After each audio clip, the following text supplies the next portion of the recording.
আমার স্বামী বিছানা থেকে নেমে যেই দরজা খোলে অমনি কেউ তার গলা চেপে টেনে বাইরে নিয়ে যায়। কি বলে? দরজায় কড়া নাড়ার শব্দ হতেই উনি চলে গেলেন দরজা খুলতে। আর তখন কি আপনারা জেগেছিলেন? এত রাতে কি দরজায় কড়া নাড়ছে সেটা শুনলেন না? তখন আমরা জেগেছিলাম। প্রথমে দরজায় শব্দ হতে ভেবেছিলাম হয়তো বাতাসের ধাক্কার শব্দ হচ্ছে, পরে আবার শব্দ হতে ভাবলাম বাবা হয়তো কোনো প্রয়োজনে আমাদের ডাকছে। ও বুঝলাম।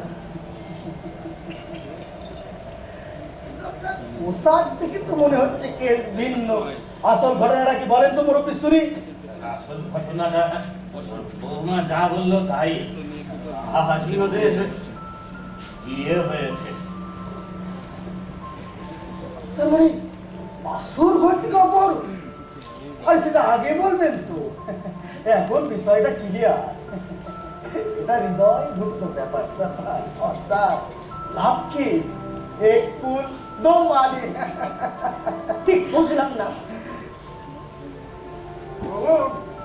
এমন কেউ আছে যারা আপনার বাসের ঘরে অন্য কোনো পুরুষকে অ্যালাউ করতে চাইছে না, সে কারণে ঘটনাটা ঘটেছে।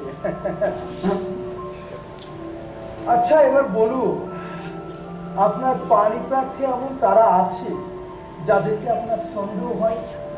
তাদের নামের লিস্টগুলো দিন, দেখবেন আমি 24 ঘন্টার ভেতর আমরা তার স্বামীকে উদ্ধার করে আনবো।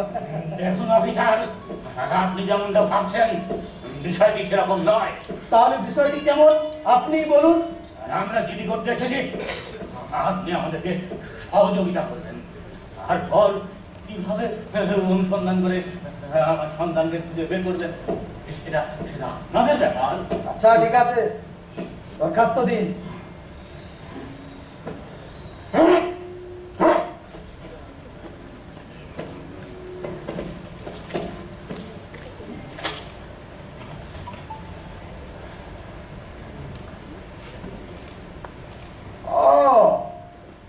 তার মানে আপনি হচ্ছেন এদেশের বৃহত্তম বিরোধী দলের রাজনৈতিক নেতা আলমগীর হোসেন সবুজের বাবা, আর আপনি তার সদ্য বিবাহিতা স্ত্রী। আচ্ছা ঠিক আছে,